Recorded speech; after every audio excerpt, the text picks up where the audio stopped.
वक्रतुंड महाकाय सूर्यकोटि समप्रभ निर्विघ्नं कुरु मे देव सर्वकार्येषु सर्वदा।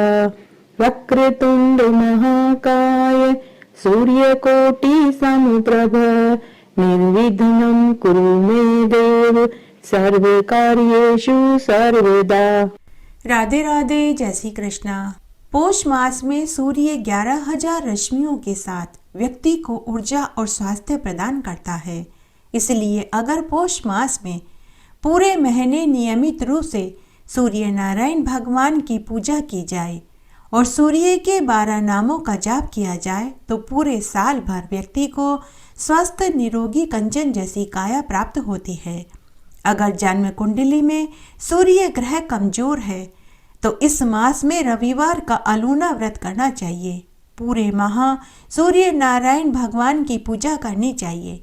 अगर सूर्य कमजोर होता है तो मनुष्य हमेशा बीमार रहता है, मान सम्मान नहीं मिलता, नौकरी में बड़े वरिष्ठ लोगों से अनबन बनी रहती है, पिता व बड़े भाई से संबंध में कटुता रहती है। पौष मास में अर्धरात्रि को की गई पूजा अधिक फलदायी होती है।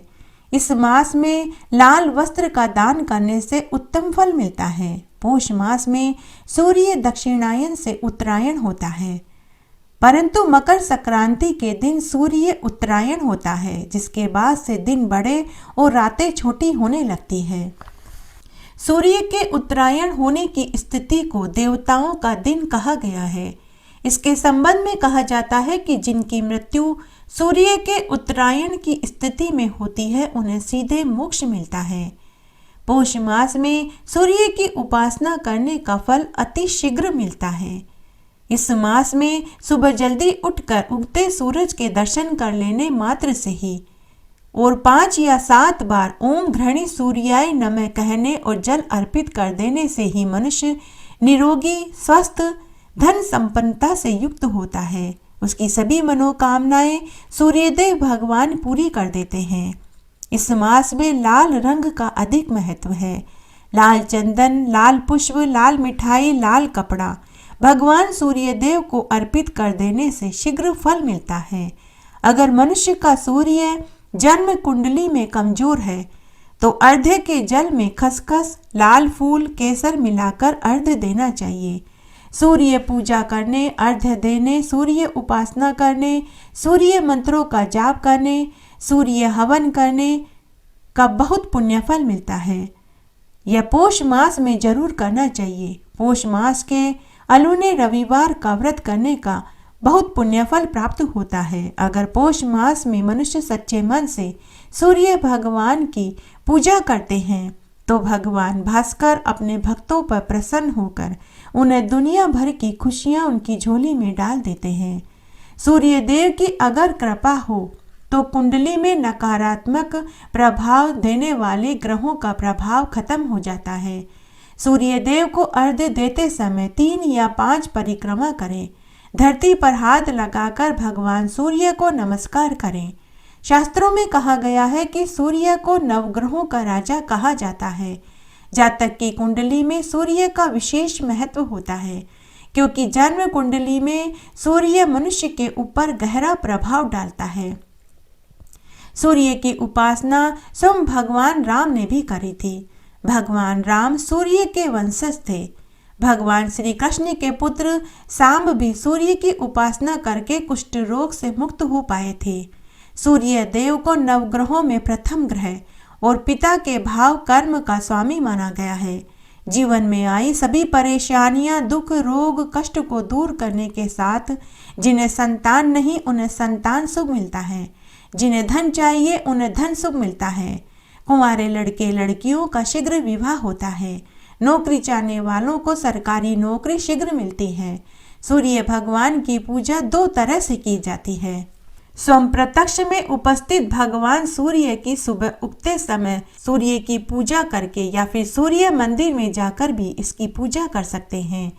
जैसे कोणार्क, मार्तंड, मोठरा इत्यादि प्रसिद्ध सूर्य मंदिर है। पौष मास में सूर्य नारायण भगवान की पूजा करने, रविवार का अलूना व्रत करने से शरीर में स्फूर्ति बनी रहती है, सकारात्मक ऊर्जा घर में आती है। सप्ताह के 7 दिन किसी न किसी देवता को समर्पित है। वैसे ही रविवार सूर्य नारायण भगवान को समर्पित है। रविवार के दिन सूर्य देव ज्यादा ऊर्जावान शक्तिवान होते हैं। इस दिन सूर्य देव की गई पूजा उपासना व्रत बहुत लाभ देती है।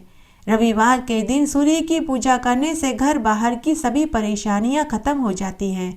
सूर्य की किरणों के प्रभाव से शरीर में प्रतिरोधक क्षमता बढ़ती है। सूर्य उपासना के साथ इस दिन गायत्री मंत्र का जाप अधिक फल देता है। इससे मनुष्य की जन्म कुंडली में सूर्य प्रबल व मजबूत होने लग जाता है। रविवार के दिन आदित्य स्रोत का पाठ पढ़ने और ओम सूर्याय नमः का 7000 बार पाठ करने से जो फल मिलता है, इस फल का वर्णन तो ब्रह्मा विष्णु महेश भी कहने में असमर्थ हैं। पौष मास को खर मास क्यों कहा गया है? संस्कृत में गधे को खर कहा जाता है। पौराणिक मान्यता के अनुसार भगवान सूर्य देव 7 घोड़ों के रथ पर सवार होकर लगातार ब्रह्मांड की परिक्रमा करते रहते हैं। उन्हें कहीं भी रुकने की इजाजत नहीं होती। मान्यता के अनुसार अगर वे रुक जाएं तो जन जीवन ठहर जाता है, लेकिन जो घोड़े सूर्य देव के रथ में जुते होते हैं वे लगातार चलते रहते हैं। लेकिन घोड़े लगातार चलने के कारण भूख प्यास से व्याकुल होकर थक गए। अपने घोड़े की ऐसी दयनीय हालत देखकर सूर्य देव भी दुखी हो गए। तब वे उन्हें एक तालाब के किनारे लेकर गए। लेकिन तभी सूर्य देव भगवान को ध्यान आया कि अगर रथ रुका तो अनर्थ हो जाएगा। तभी सूर्य देव को तालाब के पास 2 गधे दिखाई दिए। तब सूर्यदेव भगवान ने अपने 7 घोड़ों को पानी व भोजन के लिए खोल दिया ताकि उनके घोड़े तालाब का पानी पीकर घास खा सके और थोड़ा विश्राम कर सके। तब सूर्यदेव ने घोड़ों की जगह अपने रथ से दोनों गधों को बांध दिया। घोड़े तो तेज गति से चलने वाले होते हैं और गधा धीमी गति से चलने वाला होता है।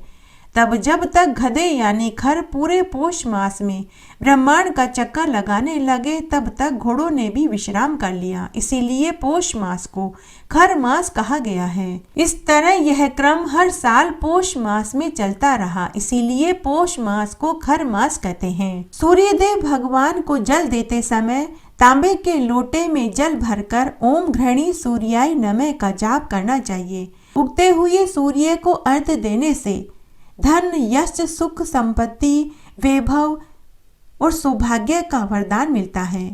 रविवार को तांबे का लोटा, लाल कपड़ा, गुड़, गेहूं का दान करने से मन इच्छित वस्तु मिलती है। पौष मास की अमावस्या, पूर्णिमा व रविवार का विशेष महत्व है। मान्यता है कि इन दिनों पवित्र नदियों में स्नान करने मात्र से ही कई जन्मों के पाप धुल जाते हैं। जीवन में आने वाली सभी बाधाएं दूर हो जाती हैं। इस मास की अमावस्या के दिन पितरों के निमित्त पिंड दान करने, तर्पण करने और 2 ब्राह्मणों को भोजन करा देने मात्र से ही पितृदोष से मुक्ति मिल जाती है।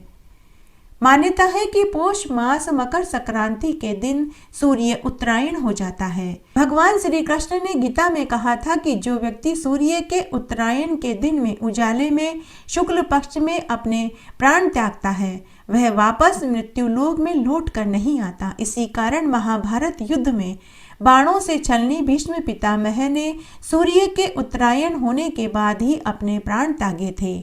जब भीष्म पितामह को बाण लगा था तब सूर्य दक्षिणायन था, तो उन्होंने बाणों की शैया पर लेटकर सूर्य के उत्तरायण होने का इंतजार किया था। इसीलिए माना जाता है कि उन्हें मृत्यु के बाद सीधे मोक्ष की प्राप्ति हुई थी।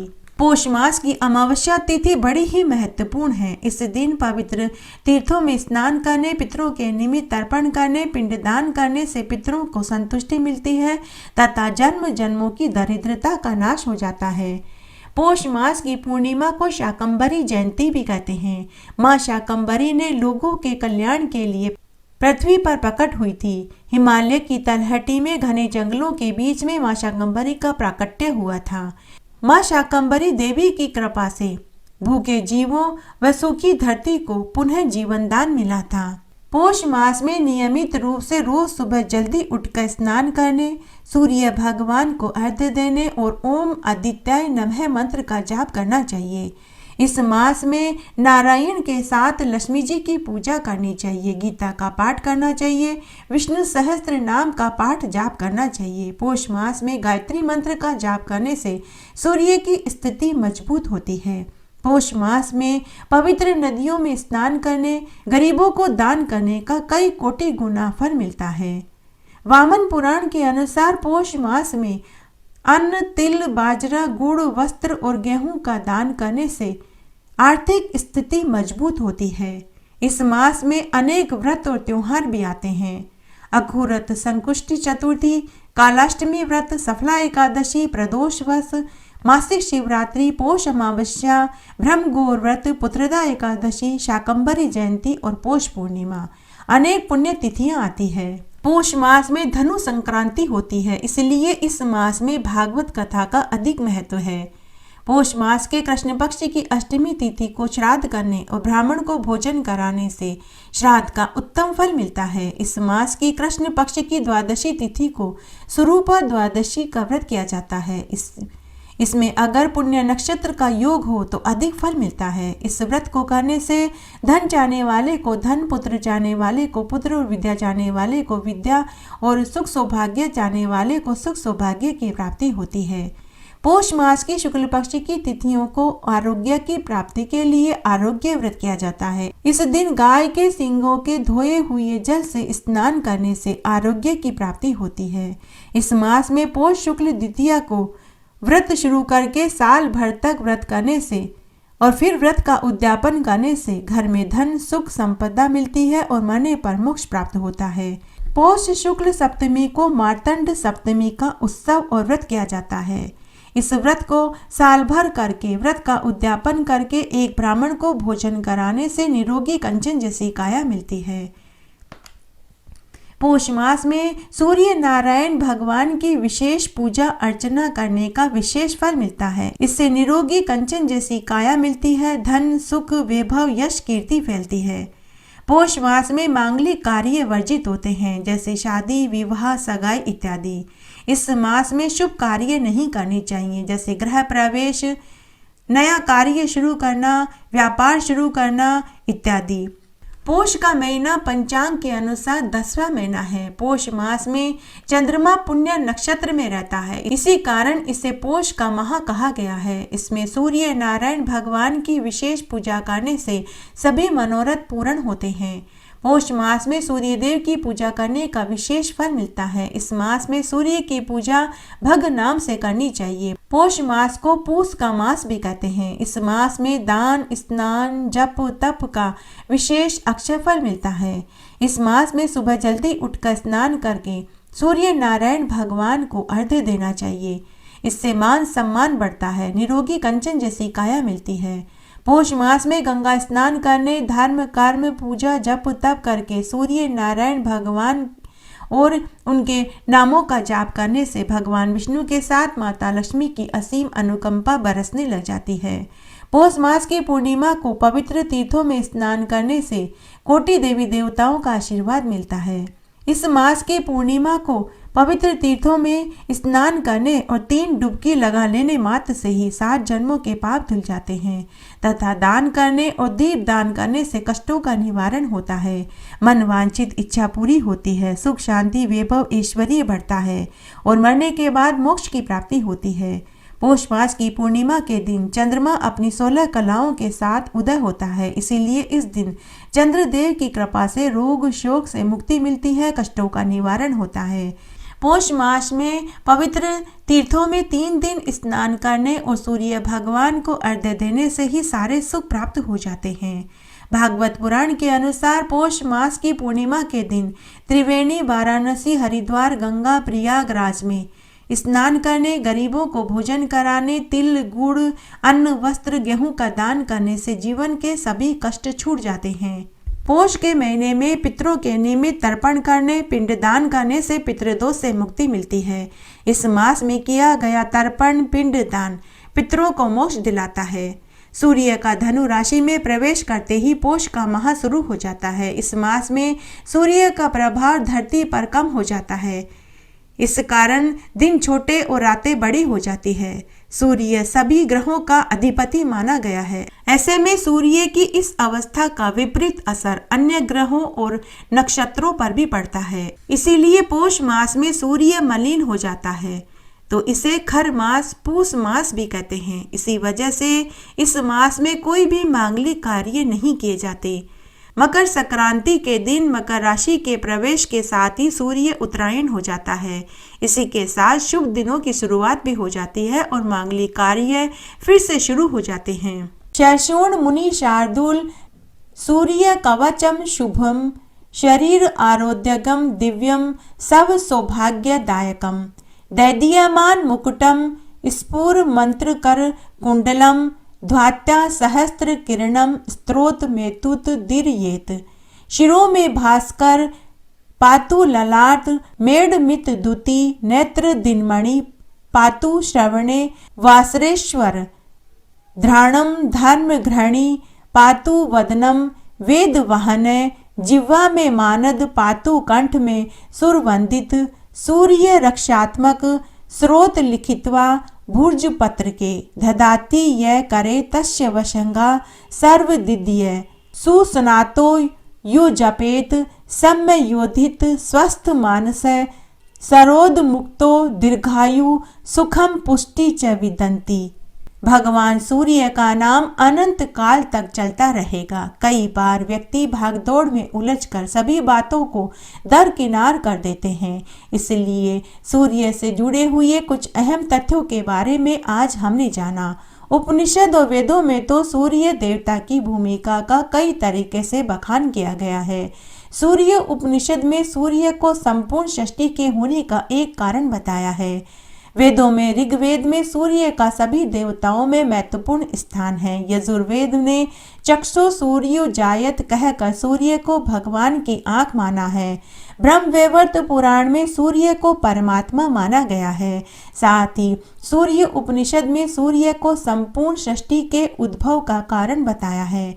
पुराण में जिक्र मिलता है कि कृष्ण के बेटे सांब कुष्ठ रोग से ग्रस्त थे। उन ऋषि दुर्वासा ने कुष्ठ रोग होने का शाप दिया था। सांब ने तब सूर्य की उपासना करी थी तो उनका कुष्ठ रोग भी दूर हो गया था। सूर्य की किरणें व्यक्ति को कई रोगों से मुक्ति दिलाती है। सूर्य की किरणें जहाँ जहाँ पहुँचती है वहाँ वहाँ सभी कीटाणु मर जाते हैं। ज्योतिष शास्त्र में तो नवग्रहों में सूर्य को सर्वोच्च स्थान दिया है। सूर्य देवता की पूजा के लिए सर्वप्रथम प्रातः काल उठकर स्नान करें, सूर्य भगवान को अर्घ्य देवें। अर्घ्य देते समय सूर्य भगवान के 108 नामों का जाप करें।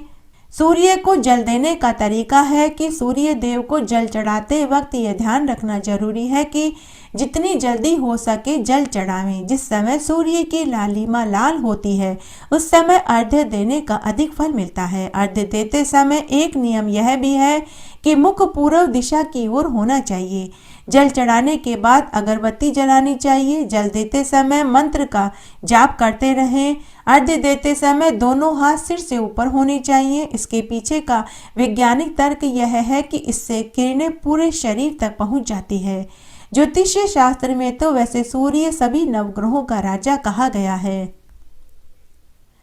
रोज सूर्य भगवान को जल चढ़ाने से आंखें स्वस्थ और निरोगी रहती है।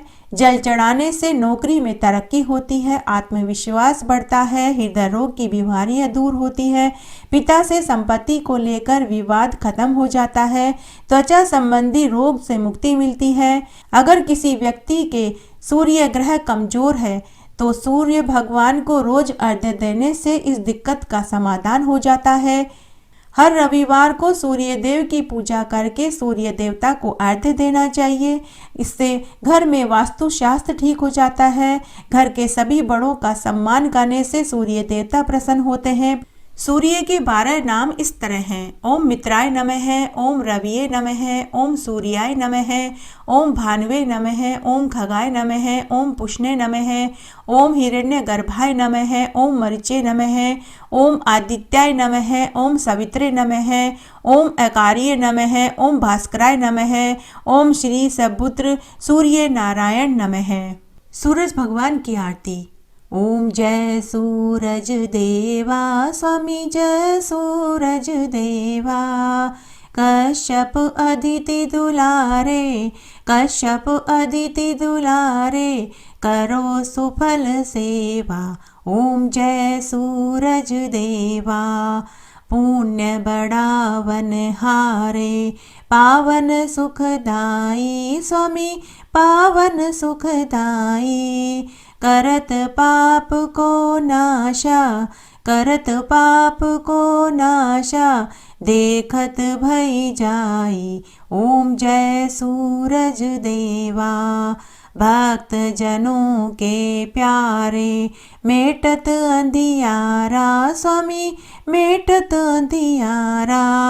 प्रातः पावनकारी, प्रातः पावनकारी, फैला उजियारा। ओम जय सूरज देवा। लाल पुष्प करे सोहे, रक्तांबर साजे स्वामी रक्तांबर साजे। आभूषण सुखकारी, आभूषण सुखकारी, अस्त्रन संग साजे। ओम जय सूरज देवा। लाल पुष्प करे सोहे, रक्तांबर साजे स्वामी रक्तांबर साजे। आभूषण सुखकारी, आभूषण सुखकारी, अस्त्रन संग साजे। ओम जय सूरज देवा। अश्व सात रथ आगे, मंगल शुभकारी स्वामी मंगल शुभकारी। फिरे मरुत गति आगे, फिरे मरुत गति आगे, सुंदर मनहारी। ओम जय सूरज देवा। रोग शोक सब नाशे, लीजे अपनाई स्वामी लीजे अपनाई। व्याधि रहे न कोई, व्याधि रहे न कोई, जय दिन पति साई। ओम जय सूरज देवा। ज्ञान भक्ति मोहि दीजे, सेवक निज जानी स्वामी सेवक निज जानी। कृपा दृष्टि बरसाई, कृपा दृष्टि बरसाई, वर दो वरदानी। ओम जय सूरज देवा। जन्म चराचर सारे, प्रभु तुम से पाई स्वामी प्रभु तुम से पाई। पालन पोषण सबका, पालन पोषण सबका, तुम्ही करत साई। ओम जय सूरज देवा। श्री भास्कर जी की आरती जो कोई जन गावे स्वामी जो कोई जन गाए। सूरज आनंद कहे सो, सूरज आनंद कहे सो, भोग मोक्ष पावे। ओम जय सूरज देवा। आइए अब हम सूर्य चालीसा को सुनते हैं। कनक बदन कुंडल मकर मुक्ता माला अंग, पद्मासन स्थित ध्याइये शंख चक्र के संग। जय सविता जय जयति दिवाकर, संत्राशु सप्ताश्व तिमिरहर, भानु पतंग मरीचि भास्कर, सविता हंस सुनूर विभाकर। विवस्वान आदित्य विकर्तन मार्तंड हरिरूप विरोचन, अंबरमणि खग रवि कहलाते। वेद हिरण्य गर्भ कह गाते, संत्राशु प्रधोतन कही कही। मुनिगण होत प्रसन्न मोद लही, अरुण सदृश सारथी मनोहर, हाकत है साता चढ़ी रथ पर। मंडल की महिमा अति न्यारी, तेज रूप केरी बलिहारी। उच्च शव सदृश है जोते, देख पुरंदर लज्जित होते। मित्र मरीचि भानु अरुण भास्कर, सविता सूर्य अर्क खग कलिकर पूषा रवि। आदित्य नाम ले हिरण्य गर्भाय नमः कही के, द्वादश नाम प्रेम सो गावे, मस्तक 12 बार नवावे। चार पधारत सो जन पावे, दुख दारिद्र अधपुंज नसावे। नमस्कार को चमत्कार यह, विधि हरिहर को कृपा सार यह। सेवे भानु तुम ही मन लाही, अष्ट सिद्धि नवनिधि तेहि पाई। 12 नाम उच्चारण करते, सहस जन्म के पातक टरते। उपाखान जो करते तब जन, रिपु सो जम लहते सो तेहि छन। छन सुत जुत परिवार बढ़त है, प्रबल मुँह को फंद कटत है। अर्क शीश को रक्षा करते, रवि ललाट पर नित्य बिहरते। सूर्य नेत्र पर नित्य विराजत, कर्ण देश पर तिनकर छाजत। भानु नासिका वास करहु नित, भास्कर करत सदा मुख को हित। होठ रहे पर जन्य हमारे, रसना बीच तीक्ष्ण बस प्यारे। कंठ सुवर्ण रेत की शोभा, तिगम तेजस कांधे लोभा। पूषा बाहु मित्र पीठ ही पर, त्वष्टा वरुण रहम सुउष्ण कर। युगल हाथ पर रक्षा कारण, भानु मान उर सर्म सुउदर चन। बसत नाभि आदित्य मनोहर, कटि मह हंस रहत मन मुद भर। जंघा गोपति सविता बासा, गुप्त दिवाकर करत हुलासा। विवस्वान पद की रखवारी, 12 बसते नित तमहारी। सहस्त्राशु सर्वांग समहारे, रक्षा कवच विचित्र विचारे। अस जो जन अपने मन माही, भय जग बीज करहु तेहि नाही। दरिद्र कुष्ठ तेहि कबहु न व्यापे, जो जन या को मन मह जापे। अंधकार जग का जो हरता, नव प्रकाश से आनंद भरता। ग्रह गण ग्रसी न मिष्टावत जाही, कोटि बार में प्रणहो ताही। मंद सदृश सुत जग में जाके, धर्म राज सम अद्भुत बाके। धन्य धन्य तुम दिनमणि देवा, किया करत सुरमुनि नर सेवा। भक्ति भाव युक्त पूर्ण नियम सो, दूर हटत सो भव के भ्रम सो। परम धन्य सो नर तन धारी, हे प्रसन्न जेहि पर तम हारी। अरुण माघ मह सूर्य फाल्गुन, मधु वेदांग नाम रवि उदयन। भानु उदय वैसाख गिनावे, ज्येष्ठ इंद्र आषाढ़ रवि गावे। यम भादो आश्विन हिमरेता, कार्तिक होत दिवाकर नेता। अगहन भिन्न विष्णु है, पूसही पुरुष नाम रवि है, मल मासही। भानु 40 प्रेम युत, गावही जे नर नित्य। सुख संपत्ति लवे विविध, होई सदा कृतकृत्य। आइए अब हम श्री सूर्य नारायण भगवान की आरती बोलते हैं। ओम जय कश्यप नंदन प्रभु, जय कश्यप नंदन। मार्तंड रवि भानु भास्कर, हरिये दुख द्वंदन। प्रभु हरिये दुख द्वंदन। खग मारीच माली पारायण, काटो भव फंदन। ओम जय कश्यप नंदन। सूर्य प्रभाकर नाथ दिवाकर, हिमकर अधरंदन। प्रभु हिमकर अधरंदन।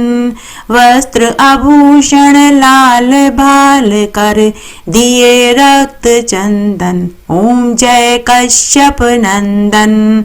अर्क अरुण सविता आदि दिनेशा, गृहपति खल दंडन। स्वामी गृहपति खल दंडन। अंग विरोचन नाम तिहिर हरे, अंबर मणि बंधन। ओम जय कश्यप नंदन। तीनहु लोक प्रकाश आपका, करते आनंदन। प्रभु करते आनंदन। चीतरमल ज्योतिष कर रहे, आरत कथ छंदन। प्रभु जय कश्यप नंदन। ओम जय कश्यप नंदन। प्रभु जय कश्यप नंदन।